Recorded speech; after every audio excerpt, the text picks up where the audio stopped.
नमस्कार, मैं सौरभ शुक्ला और आप देख रहे हैं न्यूज़ 18। मध्य पूर्व में अमेरिका और ईरान के बीच तनाव अब बेहद खतरनाक मोड़ पर पहुंच चुका है। अमेरिकी हमलों के बाद अब ईरान ने जवाबी कार्रवाई का दावा किया है।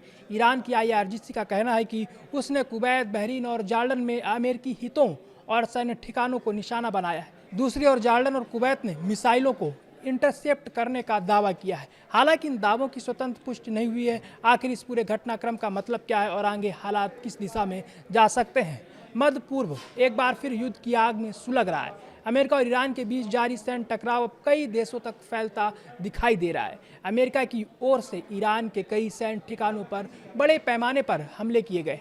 इसके बाद ईरान ने जवाबी कार्रवाई का दावा करते हुए कहा कि उसने कुवैत, बहरीन और जॉर्डन में अमेरिकी सैन्य ठिकानों और उनसे जुड़े ठिकानों को निशाना बनाया है। ईरान की IRGC के मुताबिक जॉर्डन के प्रिंस हसन एयरबेस पर मौजूद फ्यूल टैंक और मिसाइल डिपो को निशाना बनाया गया। वहीं बहरीन में अमेरिकी ड्रोन कमांड सेंटर पर भी हमला किए जाने का दावा किया गया है। ईरान ने अमेरिकी राष्ट्रपति डोनाल्ड ट्रंप को चेतावनी देते हुए कहा है कि यदि अमेरिका ने अपने हमले जारी रखे तो क्षेत्र में मौजूद अमेरिकी सैन्य ठिकानों को और बड़े पैमाने पर निशाना बनाया जाएगा। उधर जॉर्डन का कहना है कि उसकी वायु रक्षा प्रणाली ने ईरान की ओर से दागी गई कई मिसाइलों को इंटरसेप्ट किया है। जॉर्डन ने कम से कम 4 मिसाइलों को हवा में ही नष्ट करने का दावा किया है। कुवैत ने भी अपने एयर डिफेंस सिस्टम को सक्रिय करने की जानकारी दी है। कुवैती सेना के अनुसार कई मिसाइलों को सफलतापूर्वक रोका गया, जबकि उत्तरी सीमा के 3 सुरक्षा पोस्ट को नुकसान पहुंचाया गया है।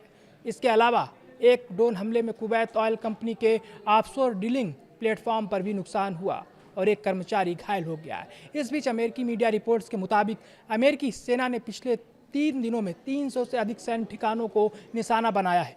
इनमें से करीब 140 हमले केवल एक रात में किए गए। हालांकि इन आंकड़ों की आधिकारिक पुष्टि अलग अलग स्रोतों से अभी नहीं हुई है। विशेषज्ञों का मानना है कि यदि दोनों देशों के बीच ये सैन्य टकराव इसी तरह बढ़ता रहा तो इसका असर केवल अमेरिका और ईरान तक सीमित नहीं रहेगा। खाड़ी क्षेत्र के कई देश, वैश्विक तेल आपूर्ति और अंतर्राष्ट्रीय सुरक्षा व्यवस्था भी इसकी चपेट में आ सकती है। फिलहाल पूरी दुनिया की नज़र इस बात पर टिकी है कि क्या दोनों देशों के बीच तनाव और बढ़ेगा या फिर कूटनीतिक प्रयास इस संघर्ष को रोक पाएंगे।